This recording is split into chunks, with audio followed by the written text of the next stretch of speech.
Hello friends, welcome to my channel. ఈరోజు video వచ్చేసి పెసరపప్పు చారు అండి. ఈ వేసవిలో డెఫినెట్లీ ఈ విధంగా ట్రై చేసి చూడండి. చాలా మంచిది హెల్త్కి, చాలా చలవ చేస్తుంది అన్నమాట. దానికోసం అయితే వీడియోలోకి వెళ్ళే ముందుగా మన ఛానల్ కనుక పాజ్ చేసి లైక్ చేసి సబ్స్క్రైబ్ చేసుకోండి. వీడియో కనుక నచ్చినట్టయితే ప్లీజ్ లైక్ చేయండి, షేర్ చేయండి, సబ్స్క్రైబ్ చేసుకోండి. అయితే వీడియోలోకి వెళ్ళిపోదామండి. ముందుగా నేను ఒక గ్లాసు పెసరపప్పు తీసుకున్నాను. సాయి పెసరపప్పు తీసుకున్నాను అనమాట. మనం నార్మల్ కందిపప్పుతో పప్పుచారు ఎలా చేసుకుంటామో అలానే చేస్తాను నేను.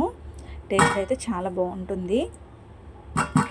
ఈ వేసవిలో పెసరపప్పుతో చారు చేసుకోవటం వల్ల ఒంటికి కూడా చాలా మంచిది కదండి. అందుకని ఈ విధంగా చేసుకుంటా ఉంటే అప్పుడప్పుడు పిల్లలకి పెద్దలకి కూడా చాలా మంచిదన్నమాట. ఈ పప్పుని ఒక 2-3 సార్లు శుభ్రంగా వాష్ చేసి పక్కన పెట్టుకున్నాను. ఒక పెద్ద టమాటా, ఒక ఉల్లిపాయ ఇలా ముక్కలు కట్ చేసుకొని వేసుకొని పప్పు మునిగేంత వరకు వాటర్ పోసుకొని కొంచెం పసుపు, ఒక 3 స్పూన్లు ఆయిల్ వేసేసుకొని, ఆయిల్ వేయటం వల్ల కుక్కర్ అనేది విజిల్ వచ్చేటప్పుడు పొంగకుండా ఉంటుందన్నమాట. వేసుకొని 4 నుంచి 5 విజిల్స్ వచ్చేంత వరకు ఉంచుకుంటే సరిపోతుంది. మెత్తగా ఉడుకుతుంది అనమాట. ఈలోపు చిన్న నిమ్మ సైజ్ అంతా చింతపండు తీసుకొని కడుక్కొని శుభ్రంగా నానబెట్టుకోవాలన్నమాట. కాసేపు పప్పు ఉడికేలోపు మనకు చింతపండు అనేది నానిపోతుంది. ఈలోపు పప్పు అనేది ఉడికిందండి. ఆవిరంతా పోయేంత వరకు మూత తీసేసి దీంట్లో తగినంత ఉప్పు, తగినంత కారం వేసుకోవాలి. వేసుకొని పప్పు గుత్తి పెట్టుకొని మెత్తగా మెదుపుకోవాలన్నమాట.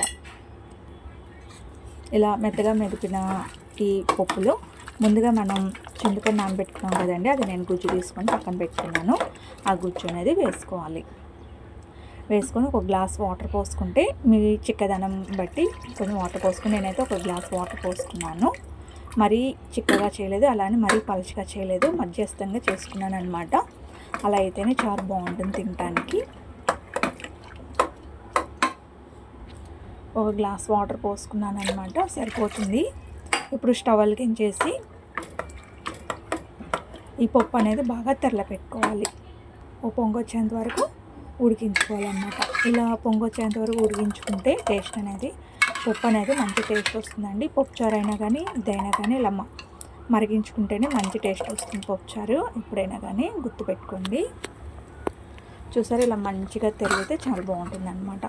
ఇలా బాగా తెరిలిన ఈ పప్పు చారుని తీసుకొని పక్కన పెట్టేసుకోండి. ఇప్పుడు నేను పోపు కోసం ఒక బాండి తీసుకొని దాంట్లో పోపు దినుసులు, కరివేపాకు, చిన్నుల్లిపాయ, ఎండుమిర్చి తీసుకొని తాలింపుకి ఆయిల్ వేసుకొని వేయించుకుంటున్నాను అనమాట.